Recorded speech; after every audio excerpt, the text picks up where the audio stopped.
Assalamualaikum dan selamat sejahtera. Selamat datang ke Omar Didik. Jadi hari ini kita sambung lagi pembelajaran kita dalam subjek reka bentuk dan teknologi tingkatan 2 dalam bab 2.2 iaitu reka bentuk mekanikal. Okey, dalam topik ni bab 2.2 iaitu reka bentuk mekanikal, kita dah habiskan belajar. Kita dah habis daripada subtopik yang pertama sampai subtopik yang ke-7. Jadi kita nak buat latihan pengukuhan. Kita nak test, kita nak tengok diri kita ni faham ke tak apa yang kita dah belajar dalam subtopik inilah. Okey, sebelum kita buat apa-apa latihan, kita akan buat sedikit rumusan lah. Saya akan terangkan sedikit rumusan apa yang kita dah belajar daripada subtopik pertama sampailah ke subtopik 7. Okey, untuk kita punya topik reka bentuk mekanikal ni, kita ada subtopik 7 kan.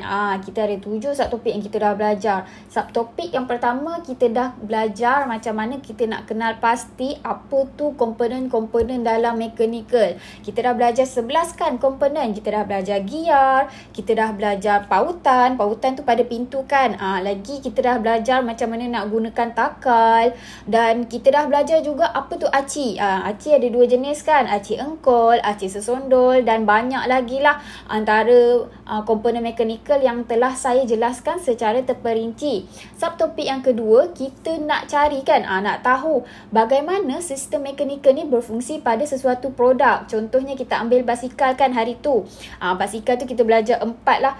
Kita belajar dekat brake. Brake kita menggunakan sistem tuai sebab ada daya, ada fulcrum dan juga ada beban. Macam tu juga dekat bahagian handle, kita gunakan galas berbola untuk kita mudahkan kita punya pergerakan kiri kanan handle tu kan. Jadi subtopik kedua ni kita dah belajar lah apa dia sistem-sistem mekanikal yang berfungsi pada sesuatu produk. Okey, untuk subtopik yang ketiga, bila kita dah tahu apa semua berkaitan dengan mekanikal, kita nak lakarkan pula produk 3D. Kita nak hasilkan sesuatu produk, jadi kita kena buat lakaran dulu. Kita dah buat daripada lakaran pertama, nak pergi ke lakaran kedua tu, kita kena buat inovasi. Daripada lakaran kedua, nak pergi ke idea yang ketiga tu pun, kita kena buat inovasi. Kita kena tambahkan apa penambahbaikan, kita juga nak tahu saiz apa yang kita nak gunakan, material apa, sistem mekanikal apa yang kita nak guna. Jadi dekat subtopik ketiga ni kita dah belajar banyak tentang macam mana kita nak buat lakaran 3D. Lepas tu yang keempat, kita dah juga menganalisis kesesuaian komponen. Contohnya bahagian dekat pemegang lampu tu, kita gunakan sistem apa kan? Kita gunakan sistem pautan dan juga untuk pengunci tu kita menggunakan sistem tuas. Jadi kita tengoklah sesuai ke tak setiap komponen mekanikal ni digunakan pada sesuatu tempat produk tu lah. Okey, lepas tu kita dah juga buat rumusan kan. Kita nak tahu apakah kekuatan sistem mekanikal tertentu. Contohnya tuas. Apa kekuatan dia? Apa kelemahan dia? Jadi daripada situ kita boleh nampak apa yang perlu kita buat penambahbaikan pada kita punya produk. Lepas tu kita dah belajar juga macam mana kita nak membina gadget mekanikal yang berfungsi. Kita kena pastikan setiap proses kita nak buat tu ada carta alir dia. Macam mana kita nak pilih produk mula-mula. Lepas tu kita dah interview kita punya customer kan. Pelanggan kita cita rasa dia nak apa permasalahan dia, dan juga kita dah kaji selidik satu persatu macam mana kita nak hasilkan produk tu berfungsi dan berkualiti. Dan akhir sekali kita dah belajar macam mana kita nak buat cadangan untuk penambahbaikan. Kita belajar 4 kan. Kita belajar macam mana nak buat penambahbaikan daripada rupa bentuk, daripada shape dia, bentuk dia kena ada lekuk-lekuk macam mana, nak kena ada bentuk yang dinamik. Lepas tu kita juga ambil pada bahan-bahan yang boleh berkualiti kan kita punya produk, dan juga kita dah belajar macam mana kita nak hasilkan fungsi pada produk kita tu. Kita nak pelbagaikan lagi fungsi apa yang kita dah hasilkan produk tu. Itu adalah sedikit sebanyaklah apa yang kita dah belajar pada kita punya bab 2.2 iaitu reka bentuk mekanikal. Okey, so awak semua dah ready kan? Kita dah belajar penat-penat daripada subtopik pertama, subtopik ke akhir. Okey, hari ni kita nak buat pula apa dia pengukuhan minda. Kita nak test kan diri kita ni faham ke tak faham kan? Okey, boleh buka muka surat 59 dalam buku teks awak lah. Teks RBT tingkatan 2. Okey, kita tengok soalan bahagian A. Isi tempat kosong dengan jawapan yang betul kan. Okey, apa dia? Ialah komponen yang digunakan untuk memindahkan kuasa. Maknanya awak nampak perkataan memindahkan ni. Kalau kita sesuatu benda yang kita nak memindahkan untuk memudahkan kita kan, nak ubah daripada tempat pertama ke tempat kedua, kita haruslah menggunakan giar. Macam mana? Awak tengok contoh saya letak gambar ni. Contohnya daripada yang kecil ni awak nak gerakkan yang besar. Jadi kita menggunakan giar. So dia ada lekuk-lekuk untuk sambungkan daripada giar A kepada giar B. Contohnya macam basikal awak. Awak kayuh dekat sini kan? Tapi awak nak memindahkan kuasa awak kepada tayar belakang supaya basikal awak gerak. Jadi kita menggunakan giar lah. Giar besar ni apabila kita gerak, kita menggunakan rantai juga sambung pada giar kecil. Jadi basikal kita tu boleh gerak. Jadi menggunakan konsep memindahkan kuasa adalah giar. Okey, lepas tu kita pergi pada B pula. B dia kata apa dia? Yang berfungsi sebagai penghubung sesuatu komponen atau bahan bagi melengkapkan sesuatu sistem. Apa yang boleh lengkapkan sesuatu sistem tu? Contohnya adalah pautan. Macam kita punya pintu kan. Pintu tu kita dah buka. Tapi kita tak nak dia terbuka sepanjang masa. Kita dah nak tutup pula. Jadi nak lengkapkan sistem badan pintu dengan bingkai ni, kita menggunakan sistem pautan. Jadi dia bersambungkan. Bingkai pintu dengan pintu ni bersambung antara satu sama lain. Jadi ini adalah pautan lah. Bila kita buka pintu, dia akan tutup sendirilah. Macam tu.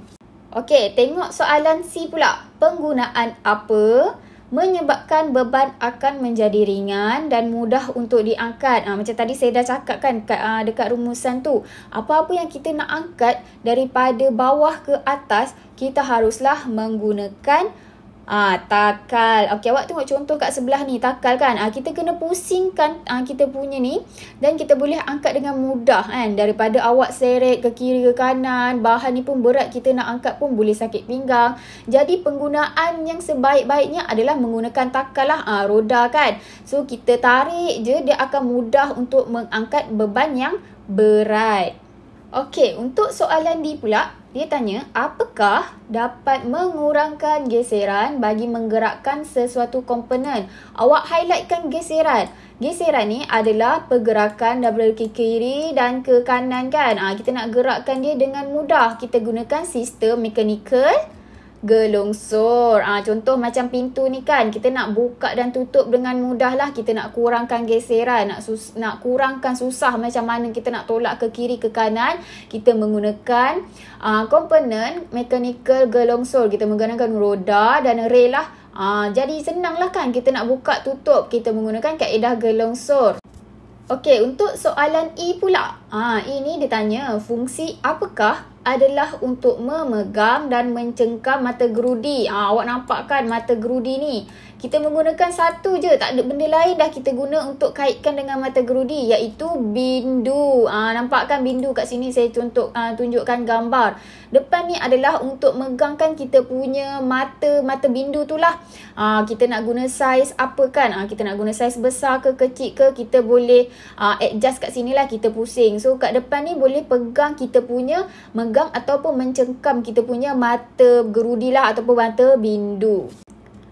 Okey, seterusnya kita tengok pada soalan nombor 2. Rajah 1 menunjukkan sejenis alatan yang ringkas. Alatan ringkas ni, kita gunakan apa? Apakah nama alatan tersebut? Benda ni senang je, apa dia? Bendanya adalah gerudi tangan. Gerudi, contohnya gerudi yang selalu awak nampak tu yang macam pistol tu kan. Kita tekan je, dia dah terus tolong pakukan kita punya skru dan sebagainya. Tapi gerudi tangan ni kita yang akan gerakkan sendiri. Tapi kita gunakan sistem mekanikal apa kat sini ni? Awak nampak satu menegak, satu lagi kedudukan dia adalah baring. Susunan dia 90 darjah. Kalau 90 darjah, ianya adalah gear serong. Gear serong contohnya awak tengok gambar ni lah. Tengok ada kedudukan serong kan, 90 darjah. Satu menegak, satu baring. Sama tak dengan kita punya gerudi tangan ni? Sama kan, dia duduk, kedudukan dia adalah 90 darjah. Satu adalah berdiri, satu lagi dalam keadaan baring lah ataupun mendatar. Okey, soalan yang seterusnya B. Menyatakan 3 kriteria penilaian yang boleh dianalisis untuk melihat kesesuaian pemilihan komponen dalam menghasilkan sesuatu produk. Yang pertama, kita kena ubah dia dalam reka bentuk komponen ataupun kemasan lah. Kita kena analisis kita punya reka bentuk ni. Okey ke tak? Sesuai ke kalau kita nak pasarkan? Pengguna punya cita rasa tepat tak dengan kita punya reka bentuk ni? Selain tu, kita kena ubahlah daripada kedudukan pemasangan komponen. Tengok pemasangan ni betul ke kita guna? Betul ke pemasangan ni letak dekat bahagian tengah-tengah ni? Ataupun ball bearing ni kita kena letak tempat lain? Itu kena analisis lah. Seterusnya adalah jenis bahan binaan yang kita gunakan. Kita nak guna gear ni, kita nak guna material logam ke ataupun kita nak guna plastik? Mana yang sesuai? Kalau mesin-mesin yang besar berat-berat tu, kita sesuailah kalau kita menggunakan logam. Kalau untuk produk-produk yang kecil, sesuailah untuk kita gunakan gear plastik. Mudah didapati, lebih murah, senang untuk bina dan sebagainya. Ini adalah antara kriteria-kriteria yang kita perlu analisis sebelum kita menghasilkan sesuatu produk untuk dijual. Okey, seterusnya bahagian B pula. Rajah 2 menunjukkan sejenis makanan di dalam tin. Ni tin makanan kan? Okey, lakarkan satu gadget yang sesuai untuk membuka tin. Selalunya awak buka tin susu dan sebagainya, kita menggunakan apa? Kita menggunakan alat pembuka tin kan? Macam ni. Ni dia alat pembuka tin tu. Kita nak buka tin tu, kita gunakan alat ni lah, alat pembuka tin. Kita letakkan pada gigi tin ni dan kita akan pulaskan kita punya alat pembuka tin ni lah. Baru boleh kita buka kita punya tin makanan. Okey, soalan yang seterusnya dia cakap, apakah sistem yang sesuai digunakan pada gadget tersebut? Kita guna sistem apa yang depan dia ni? Saya tunjuk gambar lah. Okey, yang depan ni kita gunakan sistem apa? Nampak saya bulatkan ni. Kita gunakan sistem apa ni kalau dia berpusing antara satu sama lain ni? Kita menggunakan sistem mechanical gelongsor, pemotong roda ni. Awak ingat kan gelongsor yang kita buat untuk pintu buka tutup tu? Jadi ni pun gunakan gelongsor lah. Kita letakkan dia pada gigi tin tu. Jadi mudah untuk kita kurangkan geseran. Lagi senang lah kita nak potong kita punya permukaan tin makanan kita. Okey, lepas tu kita guna sistem apa pula dekat bawah ni? Nampak tak yang saya bulat ni? Kita kena gunakan daya kita. Kalau awak ingat perkataan kalau kita menggunakan daya, ianya adalah sistem tuas. Sistem tuas ni kan ada 3 kan? Kita kena ada daya, kita kena ada fulcrum dan juga kita kena ada beban. Jadi sistem tuas ni adalah untuk pemotong gunting lah. Macam contohnya kalau kita guna gunting kan, pun kita punya buka dan tutup kan, kita guna daya kita. Ini adalah antara sistem-sistem yang sesuai lah kita gunakan pada alat pemotong tin ni lah. Okey, soalan yang terakhir dia kata nyatakan satu penambahbaikan yang kita boleh cadangkan pada lakaran produk A. Kita punya pembuka tin tu kan, apa yang kita boleh buat penambahbaikan? Contohnya kita boleh buat ni lah, pemegang dia ni lebih besar dan mudah digunakan. Sebelum ni yang biasa tu kita gunakan jari kan. Kadang-kadang penat, susah kita nak pusing sebab hanya menggunakan jari. Tapi kalau kita gunakan roller ni, kita gunakan tangan, lagi mudah kan, lagi cepat, lagi senang kita nak buka tin. Ini adalah salah satu penambahbaikan yang awak boleh ubah lah. Jadi seterusnya adalah awak punya ni boleh lipat, boleh dilipat foldable lah. Maknanya kalau kita nak simpan pun jimat ruam ataupun kita nak bawa ke mana-mana. Contohnya awak nak pergi perkemahan, perkemahan kan kita menggunakan makanan dalam tin dan sebagainya. Macam mana kita nak buka? Jadi kita boleh bawa lah kita punya pembuka tin yang foldable ni. Kita boleh dilipat, boleh simpan dalam seluar, boleh simpan dekat dalam beg yang kecil-kecil. Jadi mudah untuk dibawa mana-mana.